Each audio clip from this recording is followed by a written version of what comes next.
Bonjour à toutes et à tous, bienvenue sur Misscom. Je suis ravie de vous retrouver avec une rentrée un petit peu décalée cette semaine parce que j'ai trop envie de reprendre mes vidéos. J'espère que vous allez bien, que vous avez passé un bel été et que tout se passe bien. Pour rappel, Misscom, on va attaquer la 4e année de Misscom où j'interviens en vidéo tous les jours ou presque. C'est lundi, mardi, jeudi sur YouTube, Facebook, vendredi uniquement sur Facebook, pour des émissions, pour votre communication, votre marketing, à destination de tous ceux que ça peut intéresser.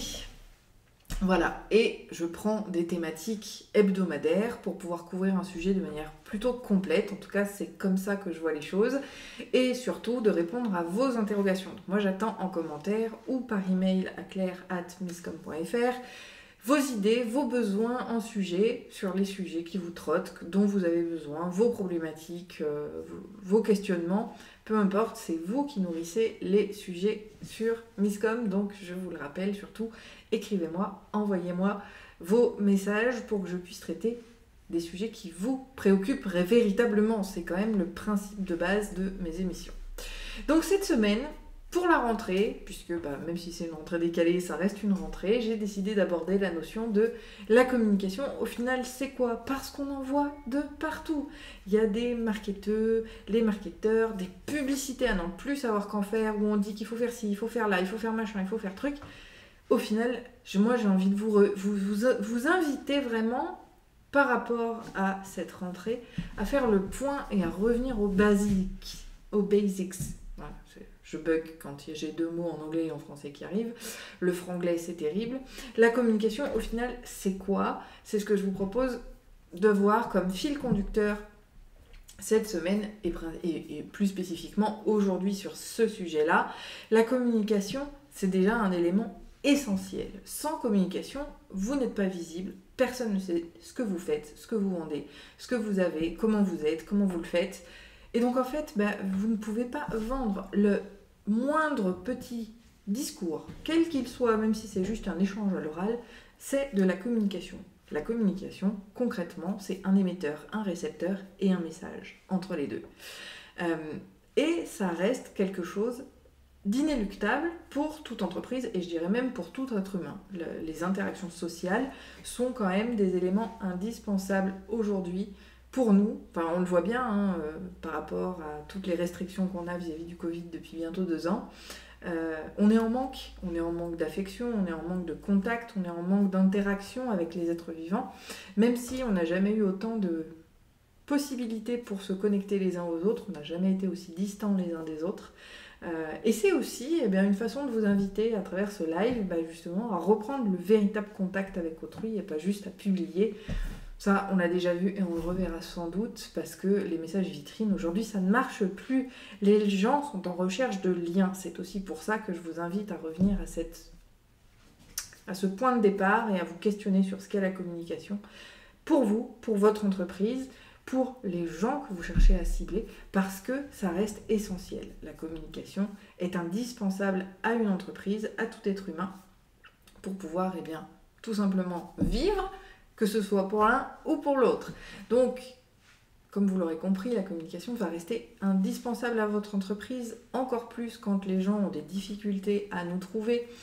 Si vous avez une boutique et que vous avez été obligé de fermer par rapport à tous les confinements, par rapport aux obligations, la notion de contact va rester inéluctable, primordiale pour pouvoir pérenniser votre entreprise ou du moins la faire survivre. Et aujourd'hui, la communication, elle reste aussi dans cette dynamique-là. Donc, vous allez pouvoir, pour votre entreprise, puisqu'on va rester quand même ciblé sur cela, trouver les bons leviers, les bons outils et les bons moyens pour communiquer avec les différentes cibles que vous pouvez avoir. La notion de cible, on l'a déjà vu, je vous mettrai en lien les ressources sur le sujet.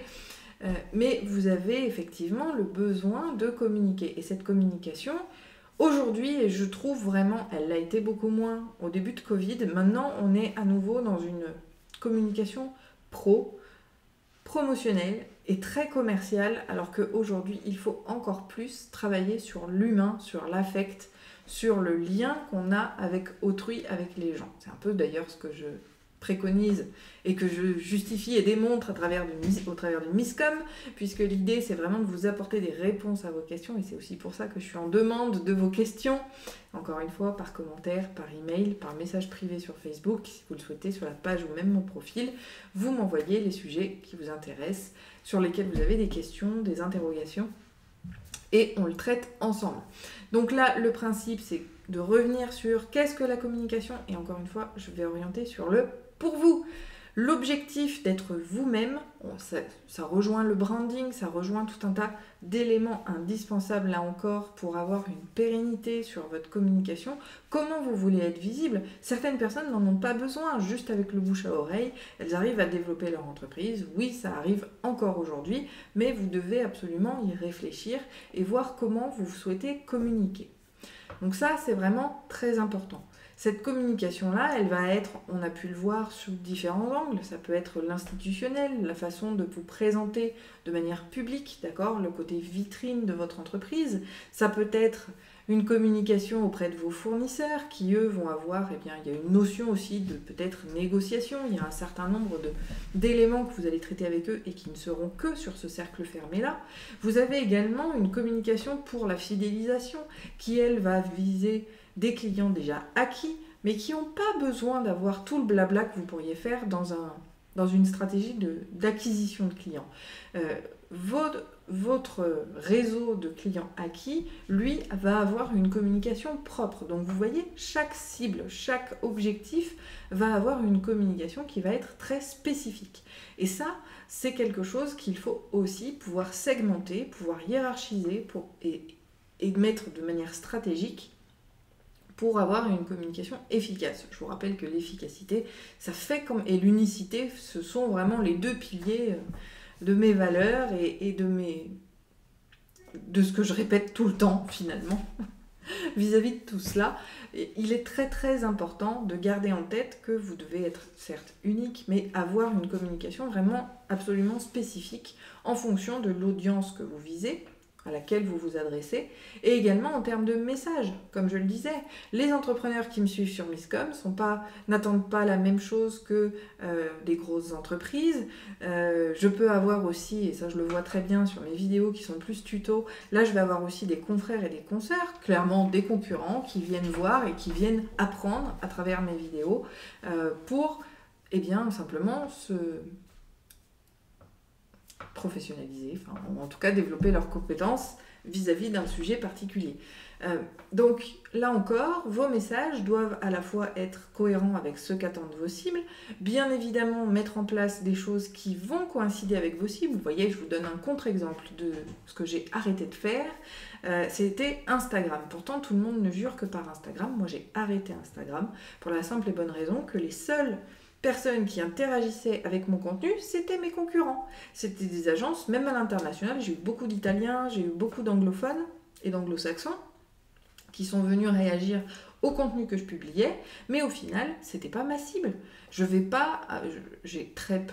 eu quelques fois affaire en tant que prestataire à des agences de com parce qu'ils avaient trop de travail, donc ils vont déléguer un certain nombre de leurs clients, par exemple, mais en aucun cas, les agences de com vont être ma cible. Donc finalement, qu'est-ce que c'est que mon Instagram? Eh ben, c'est simplement une vitrine pour leur offrir des idées et des façons de voir les choses, donc au final de me boycotter et de me court-circuiter. Donc j'ai arrêté Instagram pour la simple et bonne raison que mes clients ne sont pas là, enfin si, ils peuvent l'être, mais en tout cas ils ne réagissent pas et je n'ai aucun bénéfice à publier et à perdre mon temps sur ce réseau-là. Donc j'ai arrêté complètement Instagram par rapport à cela. Et surtout, la communication, c'est aussi une prise de recul et savoir prendre du recul et se remettre en question. Ça aussi, c'est un élément très très important que je vous invite à prendre et un travail à faire pour cette rentrée. Alors normalement, on l'a fait durant l'été, mais le principe, ça va être que ce soit fait, même si c'est fait plus tard. Sur cette rentrée, je vous invite vraiment à vérifier et à verrouiller et bien que vous vous adressez bien aux bonnes personnes, avec le bon message bien sûr, et surtout au bon endroit. Comme je l'ai dit, Instagram pour moi c'était vraiment pas le bon endroit.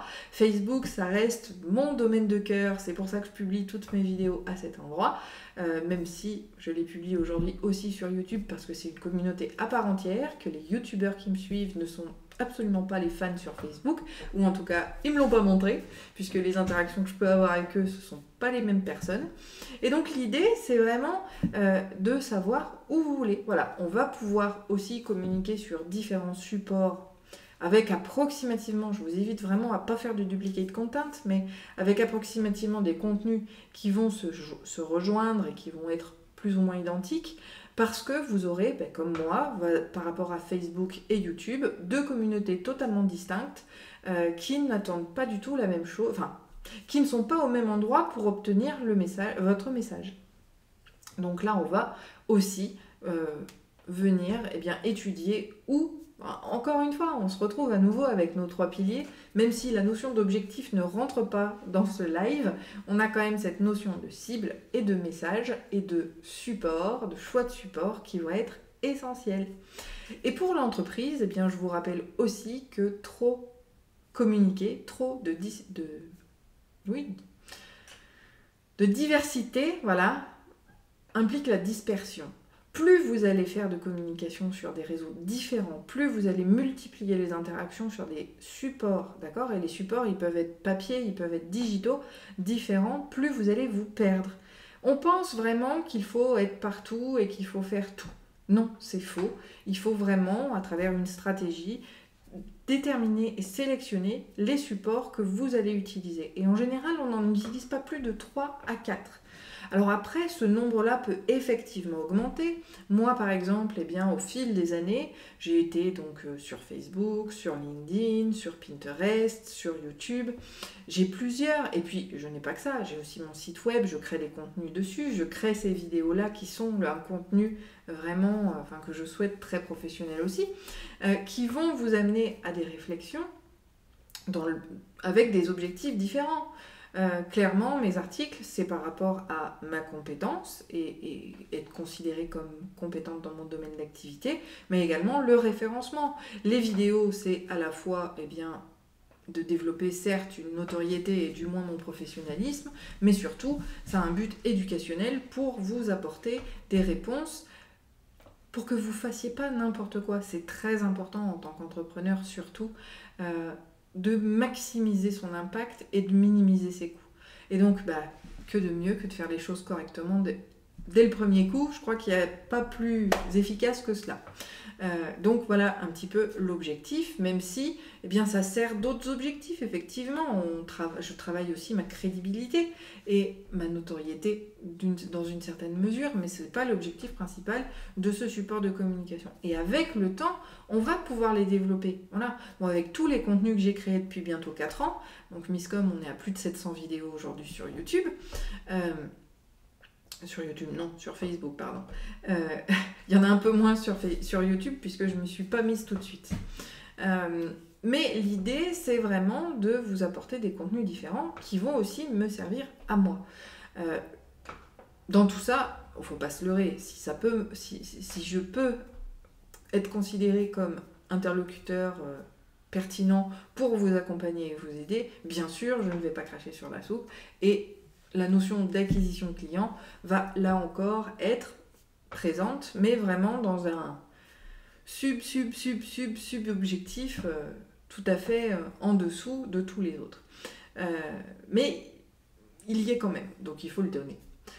Là-dessus, il faut vraiment que vous puissiez penser que votre communication, elle doit être structurée pour ne pas vous épuiser. Quand on entend des gens qui disent « faut écrire sur des blogs, faut faire du blogging », oui, c'est vrai, par rapport au référencement, c'est indispensable et c'est le seul levier qu'on peut avoir pour pouvoir gagner en visibilité sur Internet.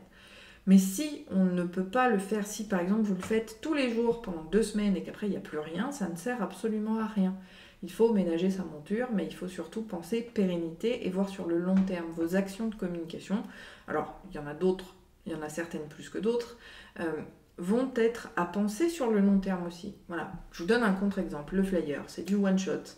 En général, c'est sur un élément vraiment spécifique, sur une temporalité très précise également, mais vous allez avoir quand même une pérennité de ce support, c'est-à-dire que si vous l'avez choisi, vous allez l'utiliser certes périodiquement, mais c'est le support pour tel objectif que vous utiliserez de manière récurrente, même si c'est très spécifique en termes d'édition. Cela dit, le support en tant que tel, lui, est choisi de manière pérenne et sur la durée. Donc même ce qu'on pourrait penser éphémère ne le sera pas forcément, puisque dans la stratégie, on va l'utiliser tout le temps. Donc c'est vraiment à vous de voir sur quel support vous pouvez faire les choses convenablement. Et de façon le plus pérenne. De la même manière, et ça je peux vous le dire aussi sur la communication au final, c'est quoi? C'est d'avoir de l'aisance et de la facilité à faire les choses et à communiquer. Cette notion d'aisance, elle est vraiment primordiale là encore pour être dans une communication, eh bien, comme je le disais, très affective en ce début de live, parce que la notion d'affectif est quelque chose d'élémentaire aujourd'hui dans le monde dans lequel on vit, avec la distance, avec le Covid, avec toute notre situation. Vous devez vraiment miser sur l'affectif. L'affectif, c'est pas uniquement de faire aimer vos produits et services, c'est d'être en lien avec les gens, c'est d'avoir des échanges, de créer des réactions émotionnelles finalement, pour pouvoir avoir de l'interaction. On n'est pas obligé d'avoir des gens toujours d'accord avec nous, bien au contraire, ce qui nous permet d'échanger, ce qui nous permet de travailler cet échange, c'est justement les gens qui ne sont pas d'accord, parce que c'est ce qui nourrit le débat. Et là encore, eh bien, vous allez pouvoir avoir des ressources. Donc moi, je vous invite vraiment pour cette rentrée à refaire le point sur vos actions de com', parce que vous ne devriez en avoir que 3-4 vraiment récurrentes, quasi quotidiennes, et après peut-être d'autres, mais très spécifiques également, pour pouvoir, eh bien, tout simplement balayer les différentes choses. Et surtout, vous restez à 3 actions au début. Et avec le temps, voilà, moi ça fait 12 ans aujourd'hui que je suis entrepreneur, 12 ans que je travaille sur ma communication, même si c'est les cordonniers les plus mal chaussés, 12 ans que j'avance progressivement. Donc oui, une fois que les choses sont rodées, par exemple mon Pinterest, il est automatisé, il faut le dire. Automatisé, mais manuellement. C'est-à-dire que je vais programmer mes épingles, et donc elles vont se gérer toutes seules. Mais une fois que ça c'est fait, je garde quand même le réflexe d'épingler, enfin de programmer les épingles régulièrement pour pouvoir nourrir ce compte-là. Mais une fois que voilà, c'est acquis dans les habitudes, on va pouvoir trouver d'autres choses. Là encore, on remet notre stratégie au service de nos actions. Les objectifs, on prend une cible, un message, c'est-à-dire une problématique que l'on va traiter, on va sélectionner le ou les supports de communication nécessaires à la diffusion de notre message. Et puis, on va y aller. Donc forcément, selon ce qu'on a en tête sur le moment, eh bien oui, on aura des objectifs différents, on aura des cibles différentes, on aura un message différent. Et c'est là qu'on va pouvoir travailler sa communication au quotidien. Voilà, j'avais envie de sortir tout ça de ma tête avant de redire bonjour. Jean-Noël, ravi de te retrouver, très heureux de te retrouver. J'espère que tu vas bien, tout va bien pour toi. Écoute, ça va pour l'instant. La puce ne nous crie pas dans les oreilles, donc tout va bien là aussi. Je vous préviens pour ceux qui voient en replay, parce que on va bientôt couper, et pour ceux qui sont sur YouTube. Alors sur YouTube, vous serez moins impacté parce que la publication programmée, enfin quand je programme la publication de mon live, de ma vidéo, elle est souvent dans la journée, elle n'a pas un horaire fixe, donc vous serez normalement à peu près comme d'habitude. Par contre sur Facebook, comme je suis encore avec ma puce qui doit manger, où on a plein de choses à faire, voilà, on n'est pas calé, donc je n'ai pas l'horaire pour cette année, en espérant quand même pouvoir garder le créneau de 11h, parce que vous savez que la régularité pour moi fait partie des éléments indispensables à une bonne communication. Donc je vous retrouve demain, j'espère, pour la suite, d'accord, sur, eh bien, on revient aux bases de la communication. Je vous retrouve demain autour de entre 10 et 11 heures, on va dire. Et puis j'espère que si vous avez des questions, vous me les noterez en commentaire. Je vous souhaite une très bonne journée, un très bon appétit. Encore une fois, je suis ravie de vous retrouver et je vous dis à demain. Bye!